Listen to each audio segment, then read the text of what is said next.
भारतातले 52% workforce it's saying की आम्ही बर्नट आउट आहोत, कारण हे सतत पळतोय. कामामधनच आनंद मिळणं, काम केलं नाही तर मी अस्वस्थ होतो, ह्याची जर सवय लागली तर ते एक कंडिशनिंग होईल ना. तुम्ही दरवर्षी दर क्वार्टरला परफॉर्म छानच केलं पाहिजे. जर तुम्ही एक क्वार्टर कमी असला तर तुमचं लगेच अप्रायझल मध्ये ते रिफ्लेक्ट होणार. हे अतिशय टॉक्सिक वातावरण आहे. म्हणजे चढाओढ आहे, हे अचीव्ह करायचंय, ते अचीव्ह करायचंय, पण at the cost of what. जर आपल्याला तो वर्क लाईफ बॅलन्स साधायचा असेल तर आपल्याला तो कसा साधता येईल, त्याचे काही पॅरामीटर्स आहेत का, की हे आहे तुमच्या आयुष्यात तर कदाचित तुम्हाला वर्क लाईफ बॅलन्स अचीव्ह करता आलाय. म्हणजे मी एकटीच कसं वर्क लाईफ बॅलन्स करू. जसं माझा वर्क लाईफ बॅलन्स हा माझ्या नवऱ्यावरती अवलंबून आहे, कारण त्यांनी 4 गोष्टी घरात केल्या तर मला रिलॅक्सेशन मिळणार आहे ना, किंवा मी 4 गोष्टी बाहेरच्या केल्या तर त्याला रिलॅक्सेशन मिळणार आहे. मला तो मेसेज आलेला दिसतोय पण त्याला मी आता रिप्लाय नाही करू शकत आहे, तर आपल्याला झोप नाही लागत. म्हणजे जाऊ दे, एकदाचा तो रिप्लाय करते आणि एकदाचं काय त्या बॉसचं म्हणणं आहे ते कम्प्लीट करून टाकते, म्हणजे शांत झोप लागेल.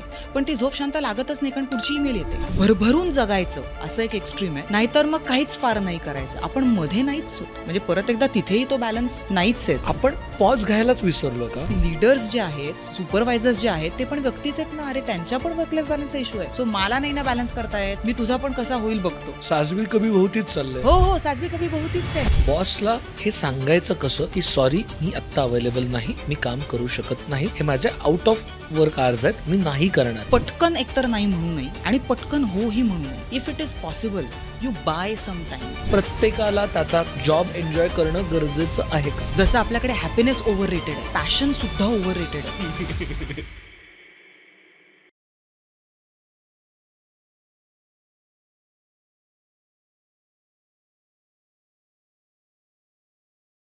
हॅलो हाय हॅलो नमस्कार, तुमच्या सगळ्यांचं मनापासून खूप खूप स्वागत आहे कॉटन किंग प्रस्तुत द अमुक तमुक शो म्हणजेच त्याच्या या नव्या कोऱ्या एपिसोडमध्ये. तुम्ही कॉलेजमध्ये असताना, म्हणजे मी कॉलेजमध्ये असताना खरं तर एक कविता खूप फेमस झाली होती शाळेत असताना. संदीप खरेंची कविता होती की मी मोर्चा नेला नाही, मी संपही केला नाही, मी निषेधसुद्धा साधा कधी नोंदवलेला नाही.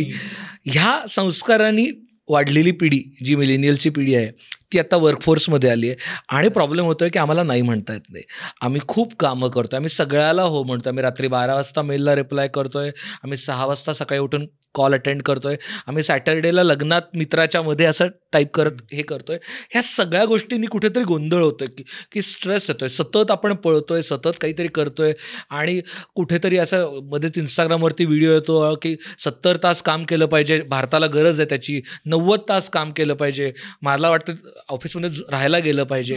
हे सगळं बोलणं चालू आहे. तेव्हा नक्की काय करू शकतो, कारण हे कुठे सस्टेनेबल वाटत नाही आहे का. सस्टेनेबल आहे काय, त्याला काही वेगळा वे आहे, हे सगळं समजून घेण्यासाठी वर्क लाईफ बॅलन्स हे खरंच एक मिथक आहे का, ते शक्य आहे, या काळात साधता येणं शक्य आहे का, ह्या सगळ्या विषयांवरती गप्पा मारायला आपल्यासोबत एक खास पाहुणे आहेत. डॉक्टर शलाका शाह मॅम, तुमचं खूप खूप स्वागत आहे. मी मॅम नाही म्हणणार आहे, त्या आमच्या खूप जवळच्या मित्राची बहीण आहे, त्यामुळे मी त्यांना अगतुगं करणार आहे, तर एक्सक्यूज अस प्लीज. शलाकाच म्हणा. शलाकाचा वर्क लाईफ बॅलन्स या विषयावरचा थिसिस पण होता, रिसर्च होता आणि खूप काम करते ती कॉर्पोरेट सोबत, तर स्वागत आहे शलाका. आणि जर तुम्हाला उन्हाळ्यासाठीचं सुंदर कम्फर्टेबल कॉटनचे शर्ट्स हवे असतील तर कॉटन किंग ची वेबसाईट चेकआउट करा, खाली डिस्क्रिप्शनमध्ये दिली, आणि तुम्ही जवळच्या स्टोअरला पण जाऊन व्हिजिट करू शकता. त्यांनी उन्हाळ्यासाठी खास holiday vibes resort shirts collection launch केलं आहे, तर तेही तुम्ही चेक करू शकता. खरं तर आजचा विषय ना, नाही म्हटलं तर बोलून चोथा झालेला पण आहे, आणि काही वेळेस असं वाटतं की याबद्दल खरं तर आपल्याला कितपत माहिती आहे, आपण पुरेसं बोललो पण नाही. तर आपण आता परत हेच बोलतो. म्हणजे आपल्याला कोणीतरी कुठल्या तरी कंपनीचे उच्च पदस्थ अधिकारी म्हणतात की नाही, तुम्हाला 70 तास 60 तास आठवड्यातनं काम केलं पाहिजे, आणि मग सुट्टी काय घेण्याची गरज आहे, घरी बसून काय करता, बायकोचं तोंड बघायचं असतं का तुम्हाला रोज रोज, असं पासून मग काही बोलायला सुरुवात करतात. पण त्याच वेळेस एक खूप मोठा वर्ग आहे, कोविड नंतर आपण खूप जास्त सगळं काम घरी घेऊन आलंय, असं कामातली आणि घरच्या गोष्टींमधली अशी काही सीमारेषा झालेली नाही, काहीच बाउंड्रीज झालेली नाही. तर आता आपण परत ज्यावेळेस वर्क लाईफ बॅलन्स म्हणतो त्यावेळेस नेमकं काय अपेक्षित आहे त्यातनं. बरोबर. जशी तुम्ही सुरुवातीलाच दोघंजणं म्हणलात की आत्ता हॉलिडे रिसॉर्ट शर्ट्स, याचा अर्थ हॉलिडेची आवश्यकता आपल्याला आहे, आणि आपले ते स्पॉन्सर्स पण आहेत, आणि आपल्याला मुळातच हॉलिडे आणि सुट्टी या गोष्टीचं महत्त्व निश्चितच आहे. प्रश्न असा आहे की जेव्हा आपण वर्क लाईफ बॅलन्स म्हणतो त्यावेळेला मुळातच भारतामध्ये त्याची चर्चाच खूप कमी आहे. हो. म्हणजे ते एक मिथ आहे, किंवा असं कसं वर्क लाईफ बॅलन्स आपण करू शकतो, किंवा वर्क लाईफ बॅलन्स हा होऊच शकत नाही. म्हणजे माझं ज्या पद्धतीचं काम आहे, माझं ज्या पद्धतीचं आयुष्य आहे, त्याच्यामध्ये ते होणंच शक्य नाही आहे. तर आपण डिनायलमध्ये आहोत. आपण वर्क लाईफ बॅलन्स आहे अशा म्हणजे असा असू शकतो, किंवा तो नाही आहे, किंवा माझा इम्बॅलन्स आहे, या डिनायलमध्येच आपण आहोत. तर मुळात वर्क लाईफ बॅलन्स म्हणजे काय, तर मुळात आपल्याला ते समजून घ्यायला लागेल की वर्क म्हणजे काय आणि लाईफ म्हणजे काय.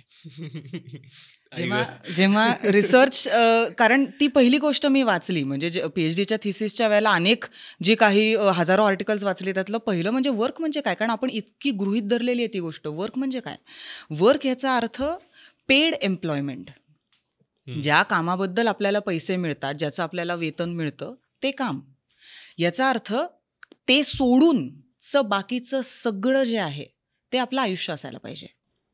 म्हणजे त्याच्यामध्ये कुटुंब येतं, त्याच्यामध्ये तुमचा पर्सनल टाईम येतो, त्याच्यामध्ये तुमच्या हॉबीज येतात, त्याच्यामध्ये तुमचं सामाजिक काम येतं, त्याच्यामध्ये तुमच्याकडे पेट्स असतील तर पेट केअरिंग येतं, तुम्ही प्लांट पेरेंट असाल तर तुमचं गार्डनिंग येतं.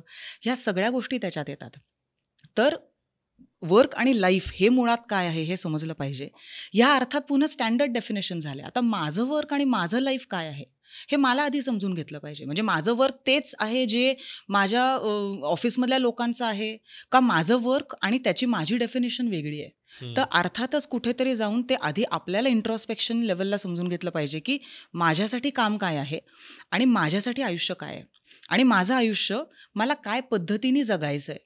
म्हणजे थोडं फिलॉसॉफिकल वाटेल, पण मला असं वाटतं की त्या रिफ्लेक्शनची गरज आहे आत्ताच्या काळात. म्हणजे ज्या मिलेनियल्सबद्दल तू म्हणलास, हो नक्कीच, म्हणजे चढाओढ आहे, चुरस आहे, हे अचीव्ह करायचं आहे, ते अचीव्ह करायचं आहे, पण at the cost of what, हे कुठेतरी थांबून एक पॉज घेऊन आपल्याला विचारायला पाहिजे. वर्क लाईफ बॅलन्स म्हणजे काय असं जर आपण विचार केला तर आपल्याकडे जे पर्सनल रिसोर्सेस आहेत, म्हणजे माझी एनर्जी, माझ्याकडे असलेला वेळ, माझी कमिटमेंट आणि माझा त्या संदर्भातला ॲटिट्यूड, हे माझे पर्सनल रिसोर्सेस आहेत. हे माझे पर्सनल रिसोर्सेस मी कामाच्या मध्ये आणि माझ्या वैयक्तिक आयुष्यामध्ये काय पद्धतीने त्याचा वापर करू शकते किंवा शकतो, त्याला आपण बॅलन्स म्हणतो. ओके. बॅलन्स याचा अर्थ समतोल नाही. Balance is never 50-50. ओके, हे सर्वात महत्त्वाचं आहे समजणं. कारण आपल्याला काय वाटतं की मी दोन्हीकडे इक्वल दिलं ना तर मग मला सॅटिस्फॅक्शन मिळेल. ते इक्वल तुम्ही देऊ शकत नाही, कारण इतकी डायनॅमिक सिच्युएशन आहे. कामाच्या ठिकाणी गोष्टी बदलत राहतात, घराच्या ठिकाणी गोष्टी बदलत राहतात.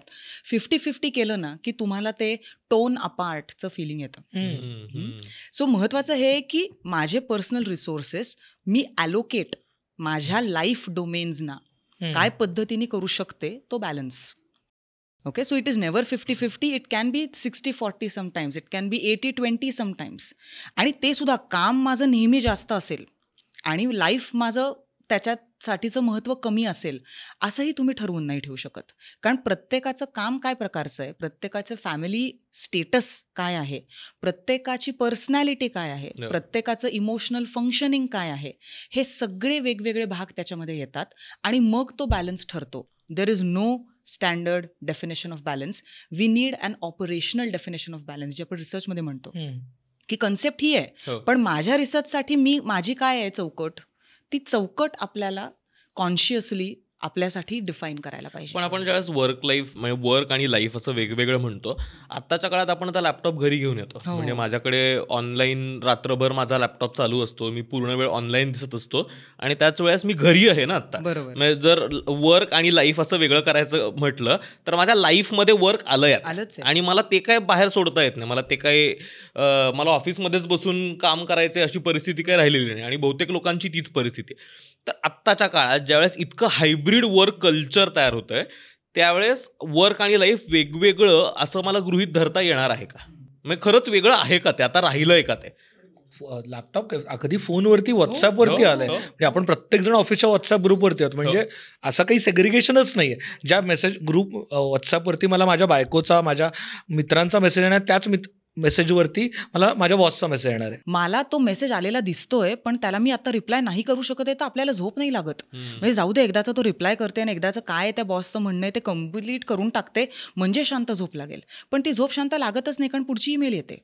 म्हणजे कुठेतरी आपल्यालाच हे ठरवायला लागेल की या साधारण वेळेनंतर मी ह्या गोष्टी करणार नाही unless there is an emergency. म्हणजे आपण खूप वेळेला व्हॉट्सॲप कॉल येतो आणि आपण व्हॉट्सॲप कॉल ज्यांना केलेला असतो ते उचलत नाहीत, मग आपण साधा कॉल करतो.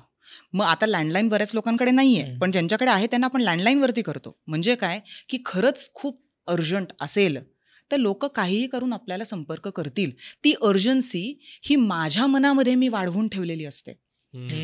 बरोबर. कारण परत एकदा फोमोचा भाग आहे, फिअर ऑफ मिसिंग आउट आहे, किंवा त्यातला अजून दुसरा भाग असा आहे की हे जर मी नाही केलं ना तर एक तर मला क्रिटिकल सोशल फीडबॅक येईल, म्हणजे एक तर कामाच्या ठिकाणून असेल किंवा घराच्या ठिकाणून असेल, आणि दुसरी गोष्ट मी माझ्या मनामध्येच कामाचे स्टँडर्ड्स इतके हाय ठेवलेले आहेत की ह्या पद्धतीने आणि इतकं व्यवस्थित काम केलं तरच मी काम केलं हे मला फिलिंग येईल.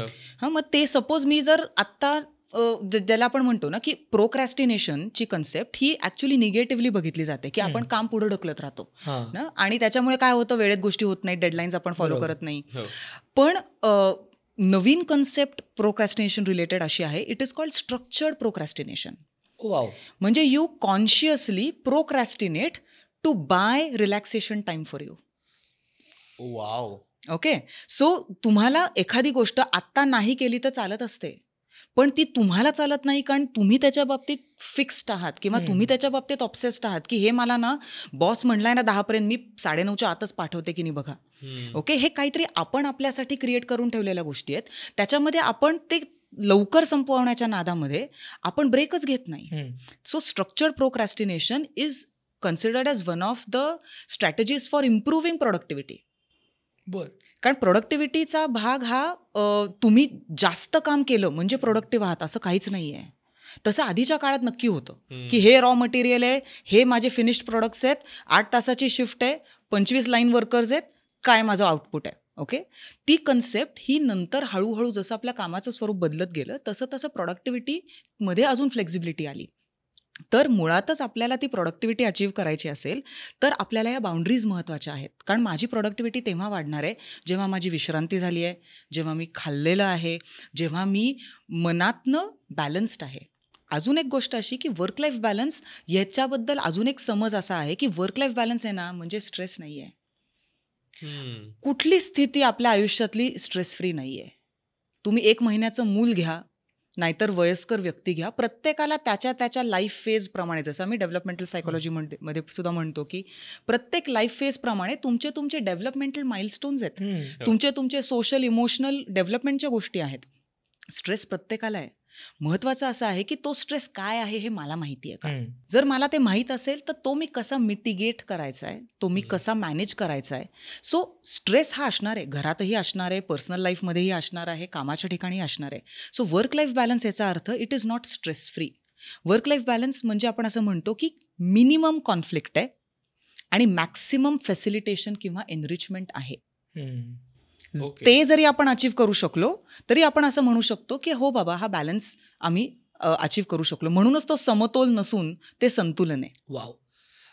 पण मला काय होतं माहिती आहे का, मी बघतोय आजूबाजूला जेव्हा माझे मित्र MNCमध्ये IT मध्ये काम करतात तेव्हा ना इच्छा आहे ते संतुलन साधायची, इच्छा आहे की कुठेतरी ते पॉज करायची, इच्छा आहे की मी उद्या सकाळी मेल करतो. पण ही भीती आहे त्याच वेळेला, समजा जर रात्री 10 वाजता मी मेलला रिप्लाय नाही केला तर मला अप्रायझल नाही मिळणार, तर मला प्रमोशन नाही मिळणार, किंवा दुसरं कोणीतरी जो ऑनलाईन असेल तो रिप्लाय करेल आणि मग तो पुढे जाईल. आणि सतत ही भीती आहे. आणि हे कुठेतरी घडतंय की 10 जणं आहेत ज्यांना वर जायचं आहे आणि वरती जागा 4च आहेत, तर जे जास्त काम करतील तेच 4 जणं पुढे जाणार आहेत. त्यामुळे त्या 6 जणांवरती सतत हे प्रेशर आहे की I need to outperform those 4 people. आणि मग ह्याच्यामुळे कुठेतरी बर्नआउट होतं. म्हणजे आपण जो रिसेंट सर्वे बघितला की भारतातले 52% वर्कफोर्स इट्स सेइंग की आम्ही बर्नट आउट आहोत, कारण हे सतत पळतोय. मग हे कधी करायचं, कारण का ही कॉम्पिटिशन आहे आणि ह्या कॉम्पिटिशनमध्ये असताना हे संतुलन कसं आणायचं. बरोबर, ही कॉम्पिटिशन तर नक्कीच आहे आणि ही कॉम्पिटिशन असण्याचं कारण सुद्धा वर्क कल्चरच आहे. म्हणजे आपल्याकडे जागतिक स्तरावरती सुद्धा आणि भारतात सुद्धा आयडियल वर्करचं एक नोशन आहे की आयडियल वर्कर कोण असतो किंवा असते, जी 24/7 अवेलेबल आहे, जी येस बॉस मेंटॅलिटीची आहे, जी कधीही नाही म्हणणार नाही किंवा आउट ऑफ द वे जाऊन काम करेल. हे स्टँडर्ड्स आपणच वाढवून ठेवलेले आहेत अगदी शाळेपासून. कारण आपल्याकडे गुरु शिष्य परंपरा आहे ना, गुरुचं ऐकायचं आहे आणि ऐकायचं म्हणजे प्रश्न न विचारता. घरामध्ये पण त्या पद्धतीचंच बऱ्याच वेळेला पेरेंटिंग असतं की हे तू कर, आणि आपण विचारलं का, तर ते म्हणतात की नाही कारण मी सांगतोय किंवा सांगतेय आणि मी तुझ्यापेक्षा जास्त पावसाळे पाहिलेत. हे आपण सर्वांनीच ऐकलेलं आहे. सो प्रश्न विचारणं किंवा त्याच्या बाबतीमध्ये काही वेगळ्या पद्धतीची भूमिका मांडणं ही मुभाच नाही आहे आपल्याला. त्यामुळे आयडियल वर्करची ही इमेज आहे, त्या इमेजला काय म्हणतो आपण कन्फर्म करण्यासाठी किंवा ती इमेज पाळण्यासाठी म्हणून अशा पद्धतीची भीती घातली जाते. असं नक्की दिसतं सुद्धा आपल्याला की मी 4 वेळा नाही म्हणले ना, तर आता हे मला विचारत नाहीत. आणि नाही म्हणले म्हणजे काय मला करायचं नव्हतं म्हणून नाही, इतर 4 गोष्टी होत्या किंवा ऑलरेडी माझ्याकडे एवढं काम होतं. तर या सगळ्या परिस्थितीमध्ये संतुलन कसं करता येईल, तर मला हेही सांगायचं आहे की वर्क लाईफ बॅलन्स ही एक व्यक्ती म्हणून आपली जबाबदारी नक्की आहे, पण त्याच्यासाठी आपल्याला ज्या ठिकाणी आपण काम करतो त्याचीही खूप साथ पाहिजे. म्हणजे मी एकटीच कसं वर्क लाईफ बॅलन्स करू. जसं माझा वर्क लाईफ बॅलन्स हा माझ्या नवऱ्यावरती अवलंबून आहे, कारण त्यांनी 4 गोष्टी घरात केल्या तर मला रिलॅक्सेशन मिळणार आहे ना, किंवा मी 4 गोष्टी बाहेरच्या केल्या तर त्याला रिलॅक्सेशन मिळणार आहे. सो वर्क लाईफ बॅलन्स ह्याच्यामध्ये कामाच्या ठिकाणाचं वातावरण आणि आपले प्रयत्न अशा दोन्ही गोष्टी पाहिजेत. सो त्या पद्धतीचा बॅलन्स करायचा असेल तर मला असं वाटतं की आपल्याला थोडं ठरवून घ्यायला लागेल स्वतःला की माझ्या दृष्टीने चांगलं काम करणं म्हणजे काय आहे. म्हणजे आयडियल वर्कर म्हणजे मी स्वतः कसं आयडियल वर्कर असेल, असलेल्या आयडियल वर्करच्या इमेजला मी कशी मॅच होईन, यापेक्षा सुद्धा माझ्या दृष्टीने काय आहे की मला 4 वेळा विचारतं त्यातल्या 2 वेळा मी नक्की करीन आउट ऑफ द वे जाऊन, मी सगळ्या 4 वेळेला नाही करणार. आणि ते नाही कसं म्हणायचं म्हणजे आपण डिटेल त्याच्यावर कदाचित बोलूच, पण सौम्य शब्दात नाही कसं म्हणायचं. आणि जर सपोज एखादी संधी त्याच्यामुळे माझ्या हातातनं गेली तर I should be okay with that. म्हणजे आय नो ह्याच्यात खूप स्वतःवरती काम करणं आणि ती क्लॅरिटी असणं गरजेचं आहे, ती सगळ्यांना असते असं नाही, पण everything comes at a cost. कुठलीच गोष्ट आपल्याला कुठली किंमत न मोजता तर मिळत नाही, आणि इन आर ॲडल्ट लाईफ तर काहीच आपल्याला किंमत मोजल्याशिवाय मिळत नाही. सो तुम्हाला जर तो बॅलन्स हवा असेल तर तुम्हाला काही कठोर निर्णय स्वतःसाठी आणि स्वतःबरोबर घ्यावे लागतील. मग त्या बॅलन्स होण्याची प्रॉबॅबिलिटी वाढते. तरी तो होईलच याची गॅरंटी नाही आहे, कारण पुन्हा बॅकलॅश काय येतो त्याच्यावरती थोडं ते अवलंबून आहे. तो नाही म्हणण्यावरतीच बॉसला हे सांगायचं कसं की सॉरी मी आत्ता अवेलेबल नाही, मी काम करू शकत नाही, हे माझे आउट ऑफ वर्क आवर्स आहेत, मी नाही करणार. हे सांगणं खूप अवघड आहे आणि हे सांगताना कुठेतरी बॉसचा इगो दुखावला जाईल, कुठेतरी माझी पोझिशन धोक्यात येईल, कुठेतरी माझं पुढचं प्रमोशन धोक्यात येईल, ही सतत भीती असते. आणि जेव्हा आपण ले ऑफ्स आणि कॉस्ट कटिंगच्या जमान्यात आहोत तेव्हा तर अजून जास्त. आणि तेव्हा हे ऑफिसमधलं प्रेशर आहे आणि घरी कुठेतरी मला EMIs भरायचे आहेत, मला माझ्या मुलाचं शिक्षण करायचं आहे, मला गाडी घ्यायची, आणि ह्या सगळ्यासाठी मला पुढचं ते प्रमोशन गरजेचं आहे. मी कितीही ठरवलं तरी मला ते नाही म्हणताना ह्या सगळ्या कंगोऱ्यांचा विचार करावा लागतो. बरोबर. आणि इतका विचार करायला आत्ता आपण इथे चर्चा करतोय म्हणून ठीक आहे, त्यावेळेला फास्ट डिसिजन्स घ्यावे लागतात ना आपल्याला. त्यामुळे ते ही प्रोसेस दरवेळेला होईल सुद्धा असं नाहीये. मला असं वाटतं की नाही म्हणण्यासाठीची पहिली स्टेप अशी असते की पटकन एकतर नाही म्हणू नये आणि पटकन होही म्हणू नये. If it is possible you buy some time. म्हणजे असं असेल ना की तुम्हाला सांगितली ती एखादी गोष्ट आणि ती आत्ता लगेच अर्जंट नसेल, आता अर्जंट करायची असेल तर ती करावीच लागेल. ह्याचं कारण असं की ती त्या कामाची गरज आहे. आणि we also want to be a team player. म्हणजे आपल्याला असं कोणीतरी अशी व्यक्ती म्हणून आपलं इम्प्रेशन नको आहे की अरे वेळेला यांनी यार काम केलं नाही, बरोबर, डच्चू दिला, किंवा हे काय हे दिस इज नॉट वर्क एथिक्स, ही काय कमिटमेंट नाही आहे. पण जिथे शक्य आहे तिथे तरी यू बाय टाईम, वेळ मागून घ्यावी. मी विचार करून सांगतो मला एक 10 मिनिट द्या. जेव्हा आपल्याला एखादा प्रश्न विचारतो, म्हणजे आपण कोणी विचारतं किंवा आपण कस्टमर सर्व्हिसमध्ये असतो आणि आपल्याला उत्तर माहीत नसतं, आपण म्हणत नाही का I will get back to you. तर I will get back to you ची ॲटलिस्ट सवय आपण करायला हरकत नाही. कारण म्हणजे जितकं क्लिअरली तू म्हणलास तसं तर करणं शक्य नाही. आणि जिथे गरज असेल तिथे तेही करावं, ती प्रोसेस करून. जिथे प्रश्न प्रमोशनचा असतो, जिथे आपली ट्रान्सफर होऊन आपल्याला वेगळ्या सिटीमध्ये जाऊन राहायचं असतं, कुटुंबाची जबाबदारी असते, किंवा तुम्हाला तुमच्या ह्या शहराशी काही अटॅचमेंट असते, कारण तुमचे स्पोर्ट्स ग्रुप्स इथे, तुमचं कम्युनिटी वर्क इथे आहे, त्यावेळेला ती मोठी प्रोसेस करावी जी तू म्हणलास ती. पण ॲटलिस्ट छोट्या छोट्या प्रमाणात तरी वेळ मागून घ्यावी, तयारी करावी की मला जर नाही म्हणायचं असेल तर मी काय कारण सांगू शकते. आणि कारण सांगू शकते म्हणजे पाट्या टाकण्याच्या दृष्टीने मी म्हणत नाहीये, जेन्युइन कारण मी काय सांगू शकते. आणि मग चक्क स्क्रिप्ट तयार करावी. कारण आपल्याला माहिती आहे की आपण एखादं हे बोललं ना की हा हे रिॲक्ट करणार आहे, आपल्याला बॉस माहितीच असतो ना आपल्याला. सो अशी जर थोडंसं त्याच्या बाबतीमध्ये एफर्ट घेतला तर ते तितकंसं अवघड जाणार नाही. पण मुळात नाही म्हणण्यासाठीचा कॉन्फिडन्सच आपल्याला असायला पाहिजे. तो कॉन्फिडन्स गेनिंग हे परत एकदा लहानपणापासूनचाच मुद्दा आहे की मुलांनी नाही ऐकायलाही शिकलं पाहिजे आणि नाही म्हणायलाही शिकलं पाहिजे, आणि पेरेंट्सनीही ते केलं पाहिजे. ते जर झालं तर मग हळूहळू आपल्याला कसं नाही म्हणता येईल, ते अधिक चांगल्या पद्धतीने कसं म्हणता येईल हे याचा नंतर विचार करता येईल. म्हणजे ज्यावेळेस आपण बॉसला नाही म्हणायचं आहे त्यावेळेस म्हणजे त्याच्यावर तरी काम केलं जाऊ शकतं. एक दुसरं ना, सतत स्वतःवरचंच ते प्रेशर असतं. म्हणजे खास करून 25 ते 35-40 जे काम करणारे वर्कफोर्समधली लोक आहेत ना, त्यांच्यावरती ते खूप असतं. कारण तुम्ही काम हायेस्ट कपॅसिटीमध्ये काम करू शकणारे अशा वयात आहात, प्राईम करिअरच्या फेजमध्ये आहात. आणि आत्ता जर नाही केलं ना तर तुम्ही खूप काहीतरी मिस करणार आहात. कारण तुमचे काहीतरी ॲस्पिरेशन्स असतात, ॲम्बिशन्स असतात.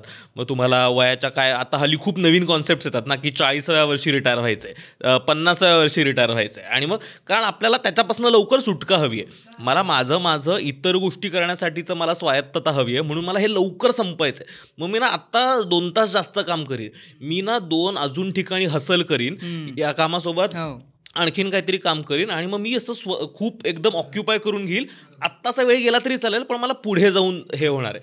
तर हे जे सततचं दडपण आहे या वयातल्या लोकांवरती, म्हणजे 40 पर्यंतच्या, की तुला आत्ता हसल करायचं आहे, तर ते हसल कल्चर खरं तर ते अजून रुईन करतंय गोष्टी की खरं तर मदत करतंय म्हणजे काही अंशी. नाही, हसल कल्चरचा मला तरी इथे सगळा थोडा तोटाच दिसतो. याचं कारण असं की जसं करिअरसाठी हा तुमचा प्राईम पिरियड आहे 40 पर्यंतचा, तसं आयुष्य कसं जगायचंय याचा विचार करण्यासाठी आणि त्याच्यासाठीच्या काही चांगल्या सवयी लावण्यासाठीचाही हाच काळ आहे. कारण तुम्ही जर आत्ता कामाच्या बरोबरीने बाकी ॲक्टिव्हिटीजमध्ये स्वतःला एंगेज केलं नाही, तुमचं सोशल नेटवर्क खरं फेसबुक, इंस्टाग्राम नाही, खरं माणूस माणसाच्या समोर बसून वालं जे नेटवर्क आहे ते तुम्ही तयार केलं नाही, तर रिटायर झाल्यानंतर कोणाबरोबर पार्टी करणार? बरोबर. हसल कल्चरच्या मागे लागलात तुम्ही तर तुमच्या हातातनं जसं कामाची संधी सुटेल किंवा ते सक्सेस सुटेल, तसं तुमचं चांगलं जगणं सुद्धा सुटेल ना. त्यामुळे ह्या दोन्ही गोष्टी, म्हणजे मला असं वाटतं जसं आपण करिअर डिसिजन मेकिंगचे कोर्सेस घेतो, तसं कसं जगावं ह्याचे कदाचित कोर्सेस घ्यायला पाहिजेत कामाच्या बरोबरीने. म्हणजे ज्यांचे बिझनेसेस आहेत त्यांचं पुन्हा डायनामिक वेगळं आहे. आपण आत्ता जास्त करून आपली चर्चा ही नोकरदार मंडळींची चाललेली आहे, बरोबर. कारण ते 9 to 5 आहे, त्याच्यानंतरचा वेळ आहे. पुन्हा आजकाल स्टार्टअप्स आहेत. जसं जसं तुमचा कामाचा फॉर्मॅट बदलेल, किंवा गिग वर्कर्स आहेत आपल्याकडे, झोमॅटो आणि पोर्टर आणि ह्या सगळ्या पद्धतीची कामं करणारे, किंवा आपल्याकडे हेल्थ ॲप्स आहेत, त्याच्या ब्लड टेस्टिंग आणि ह्याच्यासाठी 6:45ला सकाळी येतात घरी. आपल्यासाठी तो कन्व्हिनियन्स आहे, पण त्यांच्या शिफ्टचा तुम्ही विचार करा ना. सो हे सगळे फॉर्मॅट्स बदलत आहेत. त्यामुळे ह्या बदलत्या फॉर्मॅट्सच्या बरोबरीने जे काही तुम्हाला कामाच्या व्यतिरिक्त ॲक्टिव्हिटीज करायच्या आहेत त्याही शोधण्याचा आणि त्याही करून पाहण्याचा हाच काळ आहे. त्यामुळे असं 42 पर्यंत मी थांबतो आणि मग किंवा थांबते आणि त्याच्यानंतर मग मी हे करते म्हणलं तर तोपर्यंत आपली सवय सुटून जाईल. कारण आपल्याला इतकं कामामध्ये आणि कामामधनंच आनंद मिळणं, काम म्हणजेच सक्सेस आहे, काम केलं नाही तर मी अस्वस्थ होतो, ह्याची जर सवय लागली तर ते एक कंडिशनिंग होईल ना. आणि मग त्या कंडिशनिंगसाठी अनकंडिशनिंग करायला पुन्हा वेगळा कष्ट घ्यावे लागतील. सो जसं आपण म्हणतो की लहान मुलांना सुद्धा एक विशिष्ट वयामध्ये विशिष्ट सवयी लागल्या पाहिजेत. मोठं झाल्यानंतर सवयी लागायला वेळ लागतो. आपल्यासुद्धा अनेक सवयी बदलायला आपल्याला अतिशय कष्ट घ्यावे लागतात. सो असं ते अचानकपणे आता मी 40शीत रिटायर झालो आणि मग आता मी काहीतरी वेगळं करायला लागतो, तर रिटायरमेंट नंतर लोक अजून एकटे पडतात. ह्याचं कारण असं सगळं सोशल सर्कल हे तुमचं कामाशी रिलेटेड असतं आणि त्या ट्रान्झिशनमध्ये अजून जास्त प्रॉब्लेम होतो. सो रिटायरमेंट तुम्ही 40शीत घ्या, नाहीतर 58ला घ्या, नाहीतर 62ला घ्या. त्याच्यानंतर काय करायचं आहे याचा विचार आणि ह्याचे कष्ट हे आपल्यालाच घ्यायचे. ते तुम्ही जितक्या लवकर विचार कराल आणि पुन्हा तुमची फिजिकल कपॅसिटी जी ज्या कारणासाठी करिअर खूप तुमचं प्राईम आहे 40-42 पर्यंत, तसे अनेक वेळेला नंतर काही आजार किंवा काही पद्धतीच्या गोष्टी जर झाल्या तर पुन्हा तुमच्या ज्या गोष्टी तुम्ही करून बघू शकता, ट्रेकिंग असेल किंवा जिथे जास्त फिजिकल ॲक्टिव्हिटी लागते, त्या सगळ्या गोष्टी मग तुमच्या करायच्या राहून जातील. सो असं आपल्याला तिथे फेज वाईज विचार नाही करता येणार. आपल्याला सायमल्टेनियसच विचार केला पाहिजे. आणि तोच तो कोर्स जो मी म्हणते तो की करिअर हे तुमच्या वर्क लाईफ बॅलन्सचे कोर्सेस हे जेव्हा तुमचं ग्रॅज्युएशन संपतं आणि तुमचे ते काय प्लेसमेंट इंटरव्ह्यूज असतात त्याच्या बरोबरीने करण्याची गोष्ट आहे की ह्या कामाच्या ठिकाणी ह्या अपेक्षा आहेत, मी माझ्या कामाचं माझी काय डेफिनेशन आहे आणि ह्याच्या बरोबरीने मी ॲक्टिव्हिटीज कशा करीन, हे तेव्हापासून जर सुरू केलं तर ते काही काळानंतर जाऊन आपल्याला रुजेल, पटेल आणि मग आपण ते करू. पण मला यातनंच थोडंसं पुढे हे विचारायचं आहे की आता आपण जे सगळे सोशल मीडियावरती वर्क लाईफ बॅलन्स म्हणतोय, त्या वर्क लाईफ बॅलन्सची पण आपली अपेक्षा खूप जास्त सोशल मीडिया वाईज आहे का? हो. म्हणजे मला वर्क लाईफ बॅलन्स कशासाठी हवा आहे, तर मला वीकेंडला पार्टी करायची आहे, मला याच्यासाठी नाही हवा आहे की मला स्वतःला काहीतरी वाचायला वेळ मिळाला पाहिजे, मला ट्रेकिंगला जायचं आहे, सकाळी उठून टेकडीवरती चालायला जायचं आहे, याच्यासाठी नको आहे. मला कशासाठी तो वर्क लाईफ बॅलन्स हवा आहे आणि तो नाही मिळाला तर माझी चिडचिड होते, तर मला वीकेंडला पार्टी पाहिजे, मला कुठेतरी मित्रांसोबत आउटिंगला जायचं आहे, मला नेटफ्लिक्स बघायचं आहे.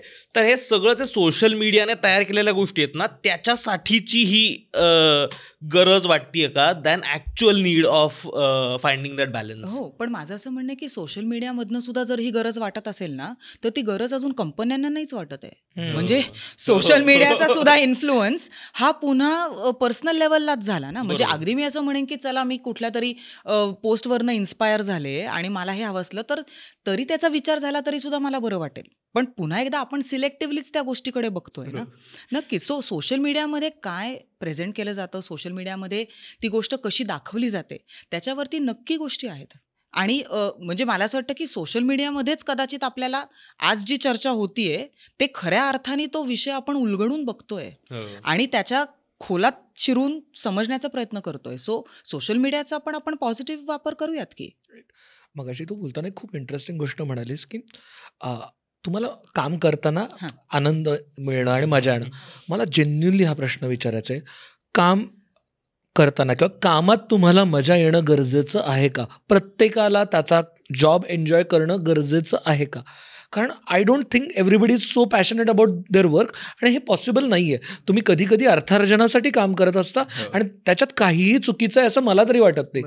नाही, अगदी सहमत आहे मी तुझ्याशी. उत्तर असं आहे की म्हणजे गरज नाही आहे प्रत्येकाला त्याचं काम इतकं पॅशनेटली, कारण पॅशन सुद्धा ओव्हररेटेड आहे. जसं आपल्याकडे हॅपीनेस ओव्हररेटेड आहे. हां, आणि एक त्याच्या बाबतीत काय म्हणतो आपण, एक टॉक्सिक पॉझिटिव्हिटी आहे सगळीकडे की सगळ्यांनी छान दिसलं पाहिजे, छान वाटलं पाहिजे आणि निगेटिव्ह गोष्टी काय आहेत त्या शक्यतो तुम्ही लपून ठेवा, जेवढं चांगलं आहे तेवढंच बाहेर काढा. तर ह्याची गरजच नाही, कारण ह्युमनली पॉसिबल नाही आहे हे. आपण एक्झॉस्ट होऊन जाऊ. कारण जसे पॉझिटिव्ह इमोशन्स महत्त्वाचे आहेत तसे निगेटिव्ह इमोशन्स सुद्धा महत्त्वाचे आहेत, कारण तिथंही बॅलन्स आहे. परत तुमचे बरेचसे रिकव्हरी एक्सपिरियन्सेस हे तुम्ही जरा शांत असल्यानंतर आणि कमी आनंदी असल्यानंतरच येतात. त्यामुळे प्रत्येकाने अगदी काम भरपूर एन्जॉय केलं पाहिजे आणि ते एन्जॉय केलं तरच माझं काम चांगलं आहे हाही समज असण्याची गरज नाही आहे. जसं तू म्हणलास तसं की पैशात, म्हणजे जसं आपण म्हणतो फायनान्शियल सिक्युरिटीसाठी किंवा पैसे मिळवण्यासाठीचं काम आहे, ते खूप लोक त्या अतिशय क्लिअर बाउंड्रीज असतात त्यांच्या. ते काम जे माझं आहे ना, ते काम माझं हे एवढ्या वेळापुरतंच आहे, त्याच्यापेक्षा एक्स्ट्रा मला काम नाही, मला इतर गोष्टी करायच्या आहेत. त्यामुळे हे असं इतकं आनंदी असणं आणि मुलांनी सुद्धा असं करिअर निवडणं ज्याच्यामधनं त्यांना आनंद होईल, तर आनंद एक तर इतका सहजासहजी होतच नाही आहे.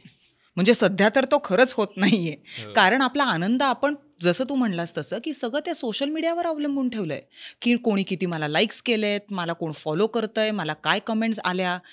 ते महत्त्वाचं असू शकतं, पण किती त्याला महत्त्व द्यायचं आणि त्याच्यावरती माझं अस्तित्व अवलंबून ठेवणं हा काळजीचा भाग आहे. त्यामुळे आपल्याला गरज नाही आहे तसं करण्याची. पण मला खरं तर त्यालाच एक काउंटर प्रश्न विचारायचा आहे, कारण आत्ताच्या आपल्याला कामं करण्याचे एक्सपेक्टेशन्स कदाचित बदलत आहेत. म्हणजे आत्ता आपण आयटीत पण लोक बघतो ना, जे असे 10-10, 15-15 वर्ष आयटीत काम करतात, व्यवस्थित पैसे मिळतात, कामाचा कदाचित तितका लोड नसतो, पण तरी ते स्विच करतात.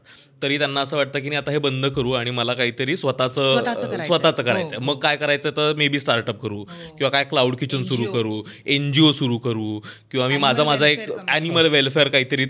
मला कामातनं जे मिळतंय ना कदाचित ते मिळून झालंय आता. म्हणजे मला खूप आपण माझ्याही ओळखीचे बरेचसे मित्र जे ITत गेले आणि इंजिनिअरिंग केलं आणि ते आता ITत नाही आहेत कदाचित, त्यांना बाहेर पडायचे कुठेतरी आणि त्यांना आता असं काम करायचंय की त्या कामातनं मला काहीतरी सॅटिस्फॅक्शन मिळेल, मला काहीतरी आनंद मिळेल. तर आता जसजसे आपण बदलत चाललोय, काळ पुढे होत चाललाय, तशी ती कामाकडनंची अपेक्षा फक्त पैसे देणं च्या पलीकडे आता मला आनंद पण पाहिजे, मला त्यातनं काहीतरी सॅटिस्फॅक्शन पण पाहिजे, तिथे पण चाललोय का. आणि मग त्यावेळेस मग एक्सपेक्ट करणं काय चुकीचं आहे की मला कामातनं ना आनंद, मला मजा मिळाली पाहिजे, मला डोपामिन सिक्रेट झालं पाहिजे, मला त्यातनं काहीतरी अचीव्ह केल्याचं समाधान मिळालं पाहिजे, जे मला आत्ता जे काम करतोय त्यातनं मिळत नाही.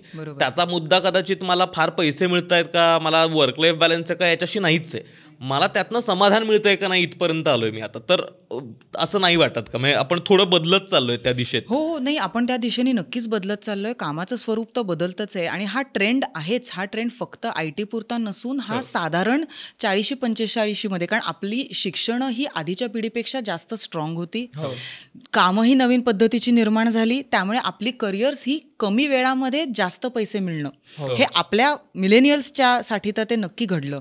त्यामुळे होतं असं की तुम्हाला जी स्टेबिलिटी हवी असते ती तुम्हाला लवकर मिळते. जे तुम्हाला खरं करायचं आहे ते तुम्हाला त्या कामाच्या निमित्ताने मिळालं नाही, कारण आपण बॅलन्सचा तेव्हा विचारच नाही केला. आपण पुन्हा ते 40 पर्यंत भरा करू ह्याच आपण झोनमध्ये होतो. आणि मग जेव्हा तुमच्या लक्षात येतं की आता माझ्या बेसिक्स, जसं आपण मॅस्लोच्या नीड्स ऑफ हायरार्कीचा विचार करतो, त्यावेळेला माझे बेसिक नीड्स, प्रायमरी नीड्स हे माझे फुलफिल झालेले आहेत, त्याच्यानंतरच मग मी पुढचा विचार करणार. आणि तो एका दृष्टीने तो सेल्फ ॲक्च्युअलायझेशनकडे जाण्याचा विषय असू शकतो की what is purposeful for me, meaningful activities, अशा ॲक्टिव्हिटीजमध्ये जाणं. तर त्या ॲक्टिव्हिटीज ह्या या कामाच्या सगळ्या दायऱ्यामध्ये शक्य नाही आहेत, म्हणून ते मला त्याच्या बाहेर पडून मग ते करायला पाहिजे. आणि बरेचसे जण एक तर आपल्याकडे करिअरसुद्धा ही कशी आपण निवडतो हे सगळ्यांनाच माहिती आहे. म्हणजे मित्र मैत्रिणी, आई वडील, आपण निवडतो का ती, आपण निवडतो का ती, लादलीच जातात बऱ्याच वेळेला, किंवा शेजारचे म्हणले, अशी खूप आपल्याकडे ऍक्सिडेंटल आहेत किंवा इतकी थॉटफुल नाही आहेत. त्यामुळे सुद्धा हे होतं की झालो इंजिनियर कारण घरी म्हणले होते की इंजिनियर व्हायचंय आणि मग मला जे करायचं होतं ते माझं राहतच आहे, म्हणून मग ते काही वर्ष केलं आणि आता कोण मला फार विचारू शकत नाही, त्यामुळे मी हा शिफ्ट केला. पण ह्या सगळ्यामध्ये परत एकदा बॅलन्सचा विचार आपण कुठेच नाही केला, कारण ती स्टेबिलिटीच नाही जाणवली आत्तापर्यंत. बॅलन्स याचा अर्थ थोडीफार स्टेबिलिटी नक्कीच. तुम्ही ठरवा कुठल्या एरियात तुम्हाला हवी आहे, किंवा दोन्ही एरियामध्ये शक्य असेल तर दोन्ही एरियामध्ये असू देत, पण ते स्टेबिलिटीसाठीचा सुद्धा हा प्रयत्न आहे. मला ओंकारचाच प्रश्न थोड्या वेगळ्या दिशेने एक्सटेंड करायचा आहे की इन जनरल एक्सपेक्टेशन्स खूप वाढल्यात का? म्हणजे मला माझ्या जॉबमधनं खूप पैसे पण पाहिजेत, मला पर्क्स पण पाहिजेत, मला मी टाईम पण मिळाला पाहिजे तिथे, मला ऑफिसमध्ये गेम पण खेळायची आहे, मला तिथे छान कॅफेटेरिया पण पाहिजे, दुपारी मला बोर झालं की मी कॅरम पण खेळणार आहे, पॉडमध्ये जाऊन नॅप पण घेणार आहे, आणि मग मला रात्री 10 वाजता मेल पण नको आहे. हे सगळं पण एक्सपेक्टेशन वाढत आहेत का आपल्या जॉबकडनं? कारण मला तीच भीती वाटते की जर सतत मला काहीतरी पुढचं हवं आहे आणि मग मला बॅलन्स पण हवं, हे कसं मिळेल एकाच वेळेला? आणि असं कधीच आपल्याला सगळं मिळतच नसतं ना. म्हणजे आपल्याला लहानपणापासून ही सवय आहेच आहे की आपल्याला नेलं खरेदीला आपल्याला 8 गोष्टी हव्या असतात, आपण त्या 8 घेतच नाही ना.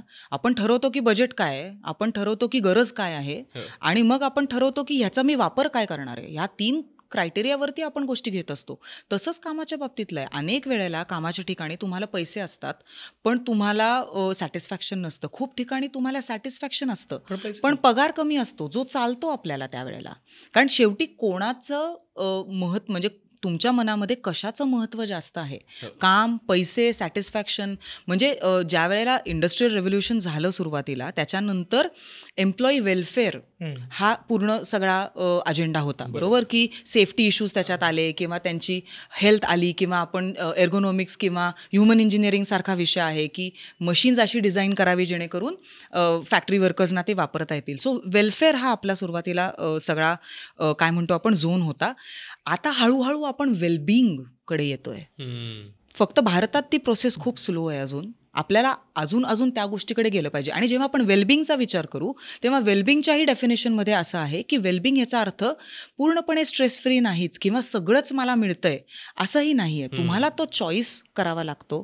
तो तुमच्या प्रायोरिटीजप्रमाणे काय फिजिबल आहे, काय रिअलिस्टिक आहे त्याच्याप्रमाणे तो चॉईस आपण करू शकतो. सो अपेक्षा वाढल्यात का? तर अपेक्षा वाढल्याच आहेत. अपेक्षा कंपनीकडनंही वाढल्यात, अपेक्षा आपल्या स्वतःकडनं वाढल्यात. आणि कुठेतरी मी जसं मगाशी म्हणले तसं की एक प्रोडक्टिव्हिटीचं एक असं भूत सवार है असं झालेलं आहे की सगळंच प्रोडक्टिव्ह पाहिजे. मी घरी पण प्रोडक्टिव्ह पाहिजे, मी ऑफिसमध्ये पण प्रोडक्टिव्ह पाहिजे, मी जिथे जाईन तिथे मला खूपच सतत सारखं खूप वाटण्याची पण गरज आहे. तर ते मला असं वाटतं की तो थोडा ओव्हरऑलच भरभरून जगायचं असं एक एक्स्ट्रीम आहे. नाहीतर मग काहीच फार नाही करायचं. आपण मध्ये नाहीच होत. म्हणजे परत एकदा तिथेही तो बॅलन्स नाहीच आहे. तर अपेक्षा नक्कीच आहेत आणि अपेक्षा खूप असतात.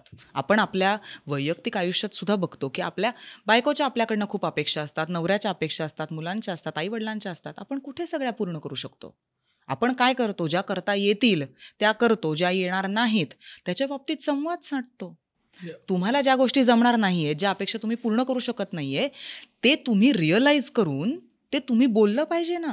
कम्युनिकेशन हे सगळं आपलं इतकं डिस्टॉर्टेड आणि इतकं असं कमी शब्दांमध्ये झालेलं आहे की कोणीच कोणाशी खूप बसून मनापासून बोलत नाहीये. तर त्यामुळे त्या अपेक्षा जरी जास्त असल्या तरी ते डीलच नाही आपल्याला करता येतात. मला हे पण आपण आता एम्प्लॉईजच्या अपेक्षांबद्दल बोललो, पण एम्प्लॉयर्सच्या पण एम्प्लॉईजकडनंच्या अपेक्षा म्हणजे तुम्ही दरवर्षी दर क्वार्टरला परफॉर्म छानच केलं पाहिजे. जर तुम्ही एक क्वार्टर कमी असला तर तुमचं लगेच अप्रायझलमध्ये ते रिफ्लेक्ट होणार. दरवर्षी तुम्हाला 10% ग्रोथ दिलीच पाहिजे. असं दरवर्षी कसं ग्रो होत जाईल. आणि एक वर्ष जर तुम्ही ग्रोथ नाही दिली तर युअर आउट. आणि हे इनह्युमन आहे, हे अननॅचरल आहे, टॉक्सिक आहे. हे अतिशय टॉक्सिक वातावरण आहे अशा पद्धतीचं. आणि ते किती अप्रेझलची भीती आहे प्रत्येकाला, किती ती अप्रेझलची भीती. म्हणजे ती भीती तशीच आहे की जसं यार गर्लफ्रेंड रागवली तर आता हिला म्हणजे मनवावं कसं. हां, आणि ते इतकं कॉम्प्लेक्स आहे. तसंच ते आहे. रोज खुश ठेवायचं, रोज कसं खुश ठेवता येईल ना. आणि असं दुसऱ्यांनी आपल्याला खुश ठेवावं हेच म्हणजे किती अवघड आहे सगळं. आपण स्वतः आपल्याला खुश ठेवू शकत नाही होते, दुसऱ्यावरती किती तुम्ही जबाबदारी टाकणार. तर म्हणजे अवघड आहे हे. ह्या पद्धतीने आपल्याला करता येणं हे खूप सोपं नाहीये. त्याच्यासाठी काही बदलणं गरजेचं. सो एम्प्लॉयर्सच्या दृष्टीने जर आपण विचार केला तर एम्प्लॉयर्सच्या जी अपेक्षा आहे ती मला असं वाटतं की लिडरशिपमध्ये खूप फरक पडतो. म्हणजे आई माझी गव्हर्नमेंट कंपनीत, इन्शुरन्स कंपनीत कामाला होती आणि ती अतिशय आदराने टाटा ग्रुपबद्दल बोलते. आणि अगदी काय म्हणतो आपण साध्या कामापासून सुरुवात केलेली आणि नंतर ती डिव्हिजनल मॅनेजर म्हणून रिटायर झालेली. पण ज्या रिस्पेक्टनी प्रत्येक एम्प्लॉईला ट्रीट करतात आणि ते तर त्या काळातलेत. म्हणजे आपण आत्ताच्या काळातलं बोलतोय. तर लिडरशिप याच्यामध्ये खूप महत्त्वाची की लिडर्सना जे नेतृत्व करतायत त्यांना हे वाटणं की आपण ह्या पद्धतीने माणसांना काय म्हणूयात ट्रीट केलं पाहिजे, त्यांना ह्या पद्धतीचे पर्क्स दिले पाहिजेत. तर अप्रेझल महत्त्वाचं आहे कारण त्याच्यामध्ये आपल्याला चांगल्या काय गोष्टी झाल्या आणि इम्प्रूव्ह काय करायचं हे समजतं. पण त्याच्या भीतीने किंवा त्याची एक तुम्ही काय म्हणतो आपण एक टांगती तलवार लिटरली म्हणून जर तुम्ही त्याचा वापर करत असाल तर हे एक्सप्लॉयटेशन आहे, हे मॅन्युप्युलेशनच्याही पुढे जाणार आहे. पण हे होताना दिसतं आपल्याला. तर परत एकदा म्हणजे हे मला करायचं आहे का? हां, आणि मी ह्याच्यासाठी कसं काय म्हणूयात आपण माझी काय तयारी मी ह्याच्यासाठी ठेवू शकते की मी हे ह्याच्याशी कसं डील करावं ह्याच्यावरती येऊन थांबतात गोष्टी. आणि कुठले म्हणजे करिअरच्या बाबतीत जर आपण एकतर हाच थॉट असतो की तुमचं जे काही आता करिअर आणि फॅमिली म्हणजे हे कायम ना दोन विरुद्धार्थी शब्द म्हणून आपण वापरतो की ज्यावेळेस स्पेशली बायकांसाठी तर खूपच महत्त्वाचं आहे. आणि बायकांसाठी काय पुरुषांसाठी सुद्धा. म्हणजे ज्यावेळेस पुरुष पण तो काय 10-10, 12-12 तास घराच्या बाहेर आहे करिअर करण्यासाठी, त्यावेळेस तो सगळा वेळ तो फॅमिलीचं सॅक्रिफाईस करतोच. तर फॅमिली टाईम सॅक्रिफाईस करणं हे इतकं ओव्हर ग्लॉरिफाय आहे का करिअरसाठी की ज्याचा ना आत्ता त्रास व्हायला लागला आहे. आणि मग आपण पाहिलेत मधल्या काळात मग काय वडील आणि मुलाचे डिस्टर्ब झालेले रिलेशन्स, कारण ते एकत्र कधी समोरासमोर नाहीच आहेत. आणि मग आपण कायम फादर इश्यूज, डॅडी इश्यूजबद्दल बोलतो. आणि मग आपण कारण वडील नाहीच आहेत अवेलेबल. मुलांचं पालकांसोबत, वडिलांसोबत स्पेसिफिकली या मधल्या काळात ज्या काही 20, 25, 40 वर्षाच्या काळात नातंच तयार नाही झालं कारण बाप घरीच नव्हता. बापाला वेळच नव्हता पोरांना देण्यासाठी, तर तो बाप अवेलेबलच नव्हता, अनअवेलेबलच होता. पण आत्ता ते जाणवतंय. तर हे जे सगळं करिअरसाठी फॅमिलीचा टाइम सॅक्रिफाईस करणं जे ओव्हर ग्लॉरिफाईड आहे, ते खरंच ओव्हर ग्लॉरिफाईड आहे की तुम्हाला ते जमतं, म्हणजे करायला पाहिजे थोडा फॅमिलीचा सॅक्रिफाईस? नाही, हे मला असं वाटतं ओव्हर ग्लॉरिफाईड तर आहेच आहे. ह्याचं कारण असं, आपण फक्त आत्ताच्या मिलेनियल्स बद्दल विचार करायची गरज नाही. आपल्याकडे आधी शेती होती ना, तेव्हा वडील शेतात होते. म्हणजे आत्ताच काम फक्त बदललं आपलं. आणि काही वेळेला मुलं मोठी झाली की मुलंही हातभार लावायला जात होती. कदाचित बाप मुलाचं नातं तिथे शेतात जमत असेल, जे आता कदाचित या वर्क फॉर्मॅट चेंज झाल्यामुळे होत नाही. तर ते ओव्हर ग्लोरिफाईड नक्की आहे. सॅक्रिफाईस करायला लागतो का? तर सॅक्रिफाईस लागतो करायला. त्याची जाणीव आपल्याला असली पाहिजे. आणि त्याच्या बाबतीत आपल्याला काय पद्धतीने हेल्दी पद्धतीने कॉम्पेन्सेट करता येईल याच्याबद्दल चर्चा झाली पाहिजे. म्हणजे कॉम्पेन्सेशन म्हणजे गेलोय कुठेतरी तिथनं महागड्या वस्तू आणल्या, किंवा काय म्हणतो आपण की ओव्हर कॉम्पेन्सेशनमध्ये मग मुलाला शिस्तच लावायची राहिली, कारण मी तर नसतोच ना, किंवा मी तर नसतेच ना. बायकांच्याही बाबतीत हे खरं आहे. म्हणजे बायका अगदी उठून दुसऱ्या शहरात नेसेसरीली जात नसतील, पण घर सोडून बाहेर जाणं ह्याच्यामध्ये जो गिल्ट आत्ता आपण पुरुषांच्या बाबतीत म्हणतोय, तो बायकांच्याही बाबतीत आहेच आहे. तर त्या बाबतीत मला असं वाटतं की ओव्हर कॉम्पेन्सेशन पण होणार नाही असं पाहायला पाहिजे. आणि त्याच्या बाबतीमध्ये सॅक्रिफाईस करायला लागतो का? तर अर्थातच, कारण शेवटी तेच 12 तासाबद्दल आपण स्ट्रगल करतोय ना. आपण सगळेच साधारण 10-10:30 झोपतो असं गृहीत धरलं तर संध्याकाळचा वेळ हा शक्यतो आपला नॉन वर्क असतो. अर्थात ज्यांची नाईट शिफ्ट असते त्यांच्या बाबतीत ते वेगळं असेल, पण त्याच 12 तासामध्ये आपली ही सगळी झुंज चालली आहे. त्यामुळे कुठेतरी तर आपल्याला एका ठिकाणी तुम्ही असलात की दुसऱ्या ठिकाणचं सुटणार आहे, पण ते सुटणं ना थोडं नॉर्मलाइज पण करायला पाहिजे. म्हणजे ते इतकं अगदी खूप नाही आहे की ओ बाप रे. आणि हा प्रॉब्लेम सुद्धा ना, हा विभक्त कुटुंब आता आपली जास्त आहेत, त्यामुळे ही समस्या जास्त येते. कारण जेव्हा आपण आधी बघत होतो तेव्हा बरीच मुलं होती, त्यामुळे ती मुलं इतर मुलांबरोबर वाढत होती आणि मोठी मुलं ही धाकट्या मुलांची काळजी घेत होती आणि घरामध्ये मावशी, आत्या, काकू कोण ना कोणतरी होतं. आता असं झालंय की ह्या सगळ्या अर्बन लाईफस्टाईलमध्ये 1 मूल 2 मुलं असताना तो प्रॉब्लेम जास्त आपल्याला जाणवतो. त्यामुळे आपल्याला पेरेंटिंगमध्ये सुद्धा लक्षात येतं की over engagement in your children, ह्याचं कारण असं की मग एकच आहे ना, मग 2च आहेत ना, आणि काय मी हे करते सगळं तर यांच्यासाठीच तर करते. त्याच्यामुळे तुम्ही जास्त करण्याची खूप शक्यता असते. आणि जसं म्हणजे मी मध्ये वाचलं होतं की मुलांना ना पेरेंटिंगची गरज असते, मुलांना पेरेंट्सची गरज नसते दरवेळेला. वाह. आणि पेरेंटिंग हे रिमोट पण होऊ शकतं आणि पेरेंटिंग हे कुठूनही होऊ शकतं. सो आपल्याला जे असं वाटतं की जसं ते म्हणजे मी आणि माझी आई खूप वेळेला हसतो की ते मूल म्हणजे ते एका झाडासारखं की सतत त्याला पाणी घाला, सतत त्याची पानं चेक करा, त्याची काय असेल ती सगळी देखरेख करा. गरज नाही आहे. सो म्हणून तो गिल्ट येतो कुठनं, त्याच्यासाठी मी हा मुद्दा बोलले की तो गिल्ट ह्या गोष्टीत येतो की मी ह्या गोष्टी करायला पाहिजेत, पण माझ्या कामामुळे मला त्या करता येत नाही आहेत. आणि मुलंसुद्धा एक विशिष्ट वयाची झाल्यानंतर मुलांशी सुद्धा, तितक्या लहान मुलांशी सुद्धा आपल्याला संवाद साधता येऊ शकतो की हे माझं काम आहे. जशी तुझी शाळा आहे, जशा या गोष्टी आहेत, तसं हे माझं काम आहे. मी कामाच्या ठिकाणी असल्यानंतर ह्या गोष्टी आहेत, पण जेव्हा मी काम नाही करत आहे ना, तेव्हा ह्या गोष्टी आहेत. आणि मुलं समजतात. आपण ती सवयच त्यांना त्या पद्धतीची लावत नाही, त्यामुळे मग त्यांच्या अपेक्षांचं पुन्हा हे होतं की. आणि पुरुषांचा गिल्ट अजून म्हणजे की शाळेत पेरेंट टीचर्स मीटिंगला बऱ्याच वेळेला जाऊ शकत नाहीत, गॅदरिंगला जाऊ शकत नाहीत, स्पोर्ट्स डेला अवेलेबल नसतात, कामामुळे असतं, काही वेळेला दुसऱ्या शहरात ते असतात म्हणून असतं. सो तोही एक गिल्ट आणि तोही एक सॅक्रिफाईस हा मला असं वाटतं की पुरुषांच्या बाबतीतला आहे. आणि भारतामध्ये स्पेसिफिकली किंवा जागतिक स्तरावरती सुद्धा वर्क लाईफ बॅलन्सचा विषय हा बायकांसाठी नक्कीच जास्त महत्त्वाचा आहे. म्हणजे तू ते वाक्य म्हणलास म्हणून मला बोलावं असं वाटतं. ह्याचं कारण असं की सुरुवात आपली कामाच्या स्वरूपाची हे ब्रेड विनर मॉडेल होतं. नंतर बायका कामामध्ये यायला लागल्या, त्याच्यानंतर ते ड्युएल शिफ्ट झालं. बायकांना डबल शिफ्ट करायला लागली, मग ड्युएल अर्नर झालं, कारण दोघंही काम करतायत.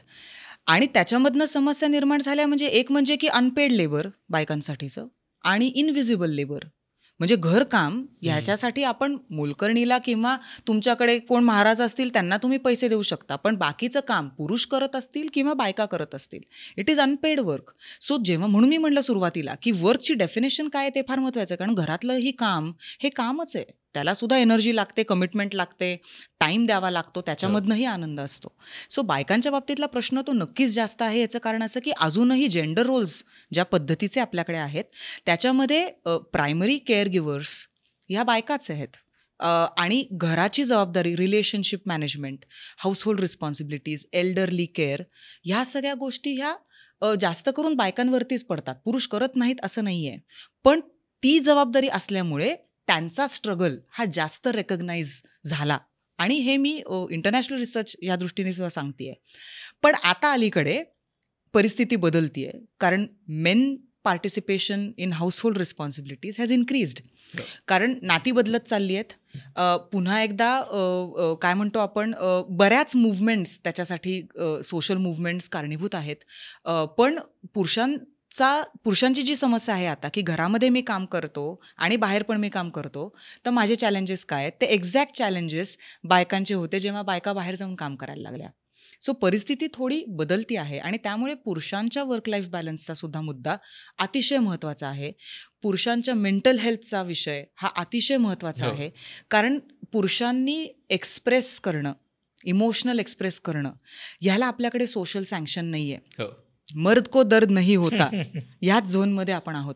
त्यामुळे जरी बोलायचं असेल तर ते मग पार्टीमध्ये ओव्हर ड्रिंक दुसऱ्या कुठल्या तरी मित्राला, बरं बाबा तुझा रेफरन्स पॉईंट पण परत पुरुषच आहे, हरकत नाही आहे. पण if you want a different perspective, ते जाण्याची तो ओपननेस, त्या सगळं, अरे मी काही एक्सप्रेस केलं म्हणजे मी कमी स्ट्रॉंग आहे का, किंवा मग मी ते कबूल केलं तर मग काय, मग तो इगो सगळं ते कॉम्प्लिकेशन, पॉवर प्ले, त्यात ॲब्सोल्युटली पॉवर प्ले त्याच्यामध्ये येतो. तर त्यामुळे काय होतं, त्यांची वेगळी कुचंबण आहे आणि ती महत्त्वाची. याचं कारण असं की पुढची पिढी हेच पुरुष आणि ह्याच स्त्रिया तयार करणार आहेत. सो आधी जर काही क्लॅरिटी नसेल तर ते कन्फ्युजन आपण पास ऑन करणार आहोत पुढच्या जनरेशन. मला खरं तर याच्यावरच थोडंसं एक्सटेंड करायचं आहे, कारण मी एक डेटा वाचत होतो, त्यात असं सजेस्ट करत होतो डेटा की 10% कमी पुरुष मेंटल हेल्थसाठीची मदत सीक करतात.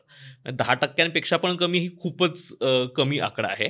आणि अर्थात आपण ज्या पद्धतीनं आता म्हटलं, तर या सगळ्या आता वर्क लाईफ बॅलन्सबद्दल बोलतोय, ते सततच्या प्रेशरबद्दल बोलतोय, आणि नाही म्हटलं ना तरी ती मिळवून आणण्याची, कमवून आणण्याची जबाबदारी ना प्रायमरी ही पुरुषावरती आहे. म्हणजे आपण काय म्हणतो ना की ते लहानपणापासून मुलीला मुभा दिलेली असते तू काम करण्याची, पण मुलाला ते कंपल्शन आहे. तर त्याच्यामुळे कायम it is not a choice. म्हणजे आतापर्यंत आपल्याकडे सोसायटीत असे काही रिफॉर्म्स नाही आलेत की पुरुषाला ती मुभा आहे की नाही, मला माझं घरी बसून एक्सप्लोर करायचं आहे आणि मी माझं काहीतरी करीन, अशी काही सोय आपल्याकडे नाही आहे. तर सतत ना ते प्रेशर आहे सोसायटल पण, की तुला मिळवून आणायचं आहे, तुला कमवून आणायचं आहे, तुला कुटुंबाची काळजी घ्यायची आहे, आणि त्यासाठी तू थोडा इमोशनली अनअवेलेबल असलास ना तर चालेल, हां तू थोडा कमी वेळ दिलास ना तर चालेल, पण या गोष्टी महत्त्वाच्या आहेत तुझ्यासाठी, आणि आपण त्याच पद्धतीनं फंक्शन करतो.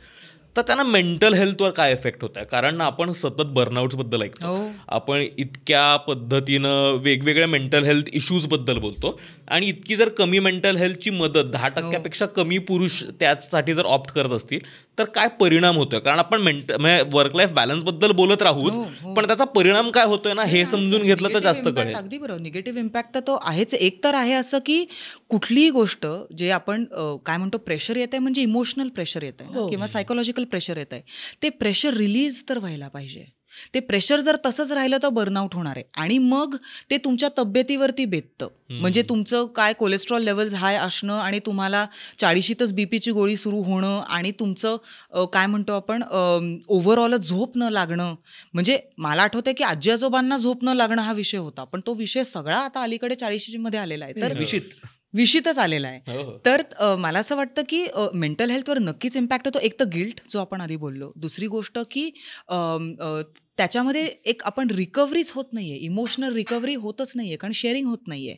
शेअरिंग केलं की मुळात शेअरिंगचा फायदा असा असतो की शेअरिंग केल्यानंतर समोरची व्यक्ती जर ते आपलं अनकंडिशनली ऐकत असेल, नॉन जजमेंटल पद्धतीने ऐकत असेल, आणि एम्पथीच्या बरोबरीने ऐकत असेल, तर आपल्याला एक ॲक्सेप्टन्सचं फिलिंग येतं. चूक का बरोबर विषय नाहीच चाललेला, मला आत्ता जे वाटतंय ना ते पोचतंय का बाबा तुझ्यापर्यंत. ते जेव्हा समोरच्यापर्यंत पोचतं ना, तेव्हा तुमचा तो त्या फिलिंग्सच्या बाबतीतला एक ॲक्सेप्टन्स येतो, आणि मग तुमचं काम त्याच्यावरती चालू होतं.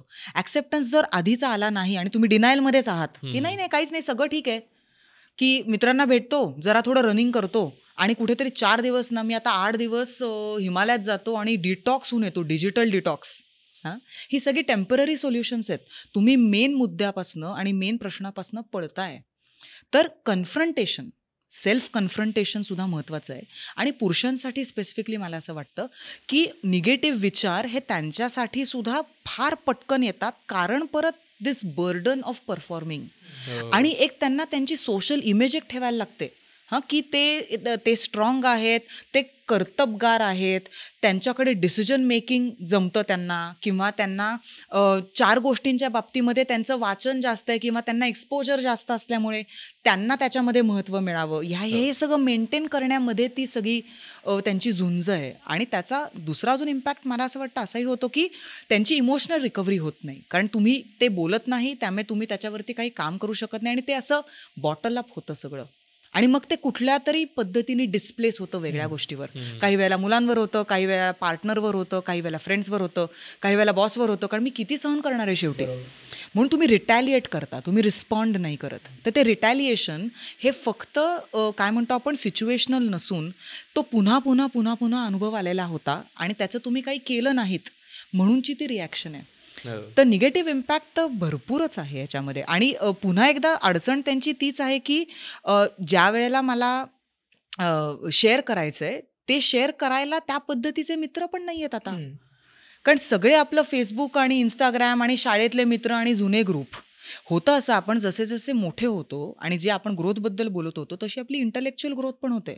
सो काही वेळेला आपल्याला प्रश्न पडतो की यार, हा माझा कसा मित्र होता शाळेत, कायम, किंवा यार ही कशी काय त्यावेळेला मला आवडली, काहीतरी रॉंग नंबर आहे. तर ती मॅच करण्यासाठी सुद्धा ना आपण ती सर्कल्सच निर्माण नाही करत होत. म्हणजे कम्फर्ट एक भाग झाला, एम्पथी एक भाग झाली. म्हणजे अर्थातच माझं असं म्हणणं की आणि हे कोणी अवेलेबल नसेल तर आपल्याकडे सायकोलॉजिस्ट्स आहेत, आपल्याकडे थेरपिस्ट्स आहेत, त्यांची जरूर मदत घ्यावी. आणि इनफॅक्ट तुम्हाला स्वतःवर काम करायचं असेल तर प्लीज प्रोफेशनल्सचीच मदत घ्यावी. कोणाचा तरी सल्ला ऐकून काहीतरी करण्यात पॉईंट नाही आहे, पण ती सर्कल्स आपण निर्माण नाही केलेली. म्हणजे आधी जसं आपण देवळात कीर्तनाला भेटत होतो, किंवा आधीच्या काय म्हणतो आपण काळामध्ये आपण जसं बायकांची भिशी होती किंवा मंगळागौरीचे खेळ होते, हे सगळे तेच सोशल नेटवर्क्स आहेत जिथे तुमची ती शेअरिंग्स होत होती, जिथे तुम्हाला तो कम्फर्ट मिळत होता.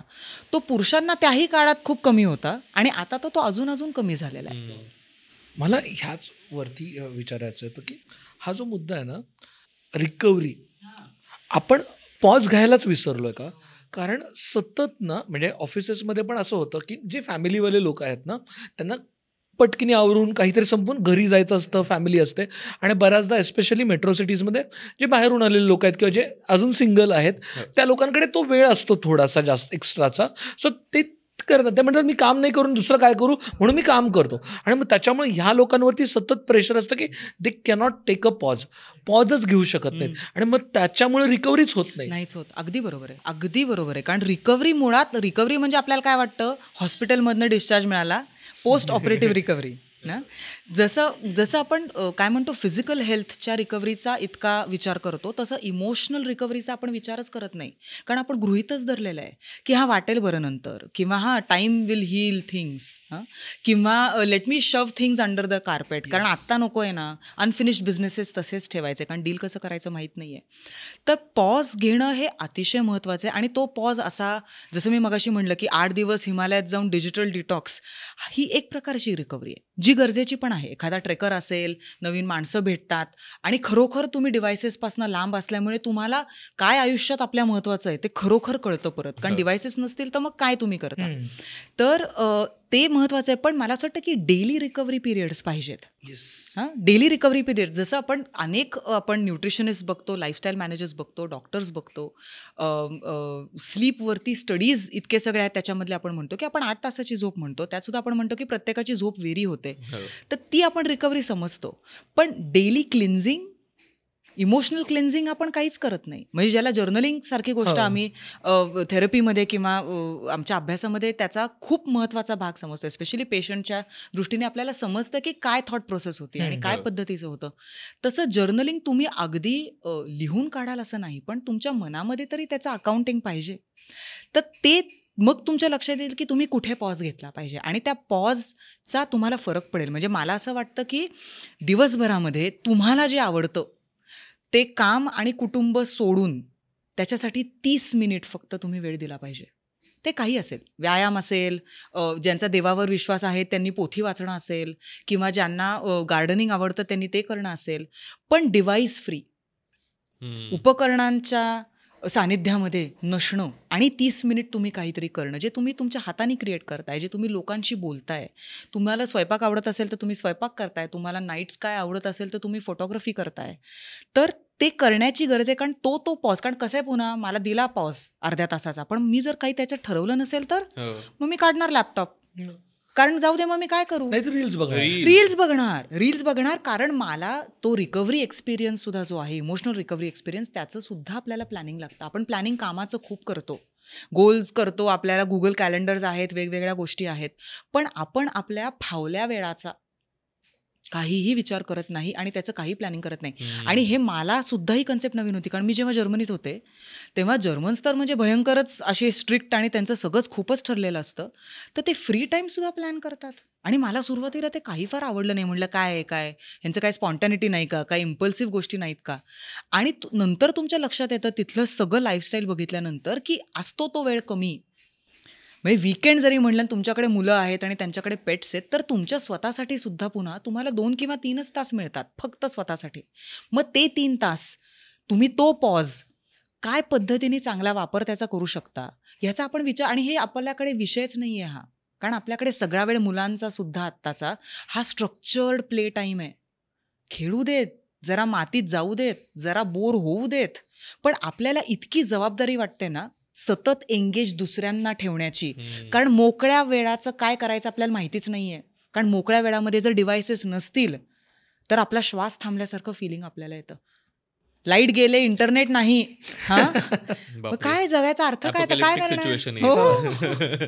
सो ती भीती आहे. आणि कुठेतरी there is also a deep rooted loneliness त्या पॉजमध्ये, त्या मोकळ्या वेळामध्ये.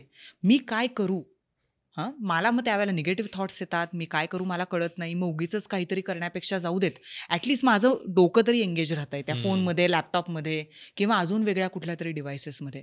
तर मला असं वाटतं की alone time is not loneliness.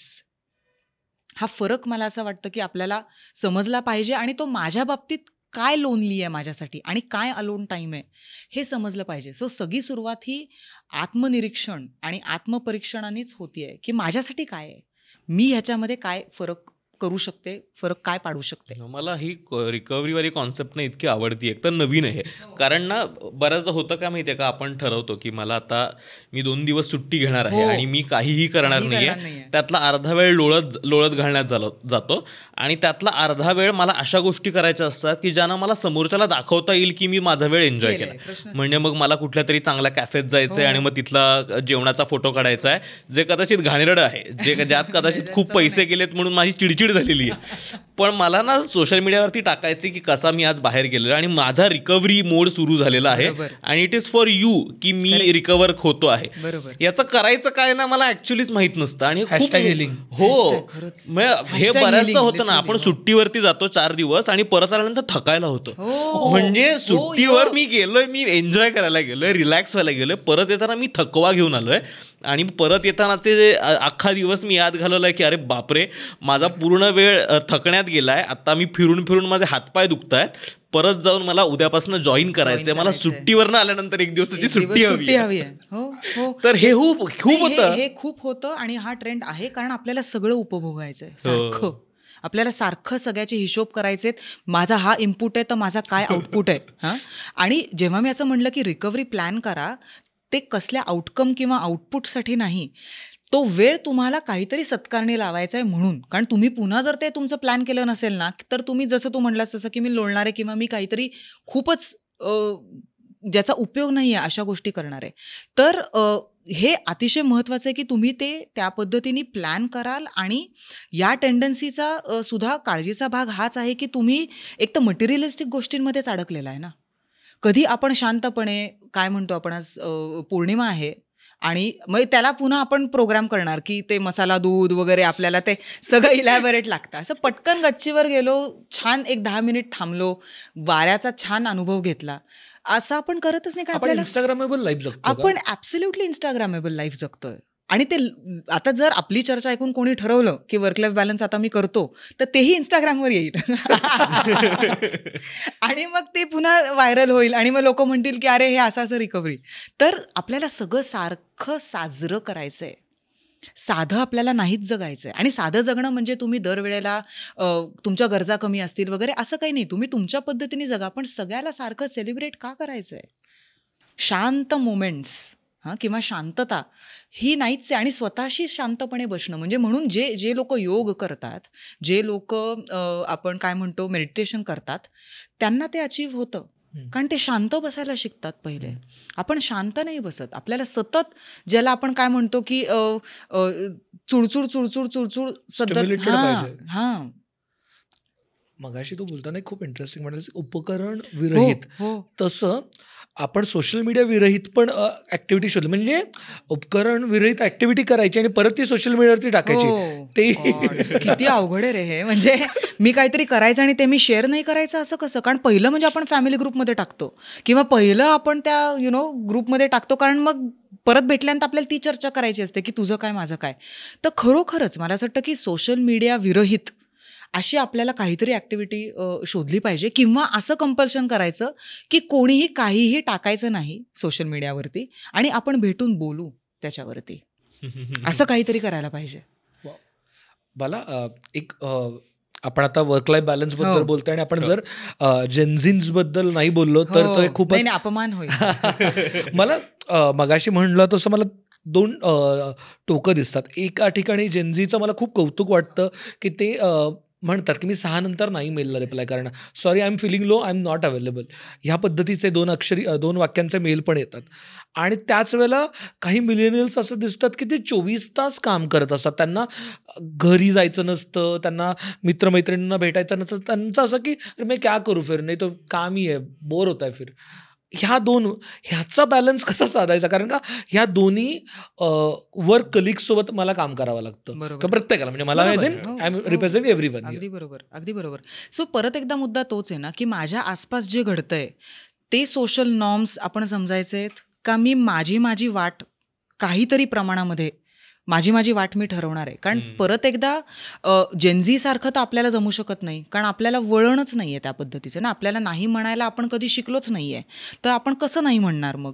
किंवा आपल्याला जास्त काम करायची सवय आहे, स्वतःला प्रूव्ह करायची सवय आहे, तर आपण जे आपलं बेसिक आहे ना ते आपण सोडून वागू नाही शकणार. पण आपल्याला तरीसुद्धा त्याच्यामध्ये मला काय झेपतंय त्या पद्धतीने मी गोष्टी करणं आणि तितक्याच गोष्टी करणं, आणि तो जर मी कॉन्शियसली घेतलेला निर्णय असेल तर मला असं वाटतं की तो मला जस्टिफाय करता येईल. मलाच जेव्हा क्लॅरिटी नसते ना की मला काय हवंय, त्यावेळेला तुम्ही हो म्हणून जाता किंवा त्यावेळेला तुम्ही दुसऱ्याच्या बरोबरीने जाण्याची शक्यता जास्त असते. मला जर क्लॅरिटी असेल तर मी त्या पद्धतीने माझे गोल्स ठरवीन आणि मग मी त्याला, आणि ह्याला स्टबननेस म्हणण्याची गरज नाही आहे किंवा ह्याला असं काय ह्याचं फारच ना त्याचेच काहीतरी स्टँडर्ड्स असतात असंही म्हणण्याची गरज नाही आहे. मग हे थोडं नॉर्मलाइजच व्हायला पाहिजे की हो मिलेनियल्स जास्त गोष्टी करतायत आणि जेन्झी हे बऱ्यापैकी कर्ट आहेत and they know their boundaries, आणि त्यांचं असं काही खूप आयुष्य अगदी सगळं त्याच्यावर अवलंबून आहे असं नाही आहे. कारण प्रिव्हिलेजेस त्यांच्या बऱ्याच प्रमाणामध्ये आईवडिलांना होते, ते बऱ्याच प्रमाणात त्यांच्यापर्यंत प्रिव्हिलेजेस आलेले आहेत. सो ती जी चणचण म्हणतो ना आपण, ती त्यांनी फार अनुभवलेली नाही आहे आणि ती नशीबवान पिढी आहे, हरकत नाही. पण गोष्टी अशा आहेत की त्यांच्याही सारखं आपल्याला करण्याची गरज नाही आहे. सो कुठेतरी जाऊन ना नॉर्म्स काय आहेत हे जरूर समजून घ्यावं, त्यातलं मला काय शक्य आहे करणं ते समजून घ्यावं, जे शक्य नाही आहे करणं ते मोकळेपणाने बोलता आलं पाहिजे. आणि अगदी मी असं म्हणेन की वर्स्ट सिच्युएशन अशी की असं जिथे आपल्याला करता येत नाही आहे तिथे आपल्याला फार काळ काम नाही करता येणार. म्हणजे आपल्याला कंपनी काढून टाकेल का नाही हा मुद्दा वेगळा, पण आपल्याला सुद्धा जेव्हा दुसरी काही चांगली संधी मिळेल जिथे बरं वातावरण असेल कामाचं, 4 पैसे कमी मिळतील, तुम्हाला प्रमोशन आत्ता या वर्षी नाही मिळणार, अजून 2.5 वर्षांनी मिळेल, पण तुमचं जगणं होईल ना. म्हणजे सक्सेस सुद्धा आपण यश हे आपण क्वालिटेटिव्ह आणि क्वांटिटेटिव्ह अशा पद्धतीने बघतो. दरवेळेला क्वांटिटी म्हणजे सक्सेस असं नसतं. तुम्ही एखादी गोष्ट डीप लेवलला केलीत, एखादी गोष्ट जास्त क्वालिटीने केलीत तर त्यालाही सक्सेस म्हणायला लागेल. त्यामुळे या पिढीला स्पेसिफिकली जेनझीला त्यांची सक्सेसची डेफिनेशन काय आहे हे तपासायला त्यांना आपल्याला मदत केली पाहिजे. आणि मिलेनियर्सना एक सांगायला पाहिजे की तुमची सक्सेसची डेफिनेशन आहे. कारण जगताना असा कुठलाच एक काय म्हणतो आपण एकच पद्धतीने गोष्टी कराव्यात आणि तीच बरोबर असं नसतंच. ती फ्लेक्झिबिलिटी मला असं वाटतं की आपण एकमेकांना सुद्धा दिली पाहिजे काम करताना. म्हणजे ती सुपरवायझर्सनी लाईन वर्कर्सना दिली पाहिजे, ती एम्प्लॉयरनी एम्प्लॉईला दिली पाहिजे, ती जगण्यामध्ये आपण आपल्या पार्टनर्सना दिली पाहिजे. आता आपण ऑलमोस्ट शेवटाकडे चाललोय आणि आपण हे पाहिलं की सतत जर तो वर्क लाईफ बॅलन्स तुम्हाला नाही साधता आला तर मग तुम्ही खूप त्याच्या दडपणाखाली येता आणि मग तुम्ही बर्नआउटकडे जायला लागता.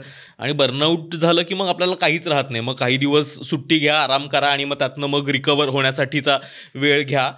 पण हे होऊच नये म्हणून काय करता येईल? म्हणजे जर आपल्याला तो वर्क लाईफ बॅलन्स साधायचा असेल तर आपल्याला तो कसा साधता येईल? त्याचे काही पॅरामीटर्स आहेत का की हे आहे तुमच्या आयुष्यात तर कदाचित तुम्हाला वर्क लाईफ बॅलन्स अचीव्ह करता आलाय?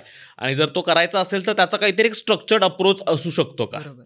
हो, स्ट्रक्चर्ड अप्रोच तर नक्की आहे. म्हणजे त्याच्यावर अभ्यास खूप जणांनी केलेला आहे आणि तो अर्थातच वेस्टर्न कंट्रीजमधला आहे. आपल्याकडे इंडियामध्ये खूपच गरज आहे त्या अभ्यासाची. पण जे माझ्या कामातनं माझ्या लक्षात आलं आणि जे काही ट्रेनिंग्समध्येही मी केलं त्याच्यामध्ये आपल्याला अशी एक गोष्ट बदलून ते होईल असं होणार नाही आहे. आपल्याला मुळातच ज्या स्ट्रॅटेजीज आहेत वर्क लाईफ बॅलन्सच्या त्या स्ट्रॅटेजीज या विचारांपासून सुरू होतात. म्हणजे थिंकिंग लेवलला आपल्याला काय बदल केला पाहिजे, ज्याच्यामध्ये आपण बाउंड्रीजचं एक उदाहरण घेतलं किंवा माझ्या कॉग्निटिव्ह कपॅसिटीज काय आहेत आणि त्याच्याप्रमाणे माझे विचार काय आहेत. आणि माझे विचार जसं की प्रेशर आलं की निगेटिव्ह विचार येतात. ते निगेटिव्ह विचार तुम्हाला त्यावेळेला समजले पाहिजेत. ते विचार जे आहेत ते तुम्हाला डील करता आले पाहिजेत. Replacing negative thoughts with positive thoughts हे थिंकिंग लेवलला तुम्हाला केलं पाहिजे. त्याच्यानंतर तुम्हाला इमोशनल लेवलला काही गोष्टी करायला पाहिजेत. इमोशनल लेवलला तुम्हाला एक तर इमोशनल रेग्युलेशन आपण म्हणतो की अति वाहवत जाणं एकाच एरियामध्ये, आयदर ते काम असेल किंवा घर असेल किंवा काहीतरी पर्सनल तुमच्या ॲक्टिव्हिटीज असतील तर त्याचं रेग्युलेशन पाहिजे. तुम्हाला जसं आपण मगाशी म्हणलो की आनंद होणं, सॅटिस्फॅक्शन होणं ते कशातनं तुम्हाला मिळेल हे तुम्हाला शोधलं पाहिजे. मला काय पद्धतीने जगायचं आहे, मला माझ्या आयुष्याचा काय अर्थ लावायचा आहे ह्याचा शोध आणि सतत असतो आणि तो त्या वयामध्ये तुमच्या मॅच्युरिटी लेवलप्रमाणे असतो. पण त्याचा तुम्ही कॉन्शियसली विचार केला पाहिजे, त्याच्याबद्दल चर्चा केली पाहिजे. So thinking level, emotional level, behavioural level. म्हणजे तुम्ही जसं आपण म्हणतो की एक्स्ट्रीम वर्क लाईफ इम्बॅलन्स उदाहरण जसं तू बर्नआउट म्हणलास त्याचा एक बिहेवियरल इम्पॅक्ट होतो सोशल विड्रॉल. की तुम्हाला अजिबातच आत्ता संपर्क नको आहे आणि तो बराच काळ लोकांशी नकोच आहे संपर्क. आणि मग त्याच्यामधनं एक वेगळा एकटेपणा येणं किंवा तेच बरं वाटत जाणं. कारण त्याच्यामध्ये there is some kind of solace, त्याच्यामध्ये there is some kind of peace. So हा बिहेवियरल इश्यू येऊ शकतो. त्यामुळे मला असं वाटतं की एक understanding who you are investing your time and energy in, कुठल्या माणसांमध्ये, म्हणजे मित्र असतील, पार्टनर्स असतील, कामाच्या ठिकाणी असतील, तुमचे सहकारी असतील, कोणामध्ये किती इन्व्हेस्ट करावं ह्याचं एक आपल्याला अंदाज असायला पाहिजे. कारण मग आपल्याला बॅकलॅशेस येतात. मग आपल्याला वाटतं यार मी इतकं केलं ह्या माणसासाठी पण शेवटी बघ ना वेळ आल्यानंतर नाहीच त्यांनी ते तसं केलं. त्याचा एक सेटबॅक येतो. तो बॅलन्स वर्क आणि लाईफचा तेव्हा होणार आहे जेव्हा आपण थिंकिंग लेवलला, इमोशनल लेवलला, बिहेवियरल लेवलला आणि अल्टिमेटली सोशल लेवलला जर केले तर सोशल लेवलला सुद्धा जसं आपण सोशल मीडियाच्या बाबतीत म्हणलो की त्याचा चांगला वापर करून घ्या. जसं आपण मगाशी 12 वाजताचं ईमेलबद्दल बोललो तर त्या 12 वाजताचं तुम्हाला जर माहिती आहे की ते ईमेल आलं आहे आणि तुम्हाला लगेच रिस्पॉन्ड करायचं नाही आहे तर बऱ्याच वेळेला आपल्याला अंदाज असतो की हे ना असं होणार आहे आणि बॉस सगळं मी करून दिलेलं आहे बरं का, तरीसुद्धा तो किंवा ती मला ईमेल करेल. तर तुम्ही ड्राफ्ट ईमेल तयार करून ठेवा तुमच्या कामामध्ये आणि तुम्हाला ते शेड्यूल सेंड करता येतं. जे काम शुक्रवारी मला करण्याचं प्रेशर येणार आहे ते गुरुवारी आपण शेड्यूल सेंड करून ठेवू शकतो, आपल्याला अंदाज असतो त्या गोष्टीचा. सो टेक्नॉलॉजीबद्दल आपण अर्थातच आत्ता खूपच क्रिटिकली बोललो, पण टेक्नॉलॉजीचा फायदा आहे म्हणूनच आज ती इतकी सस्टेन झाली आहे.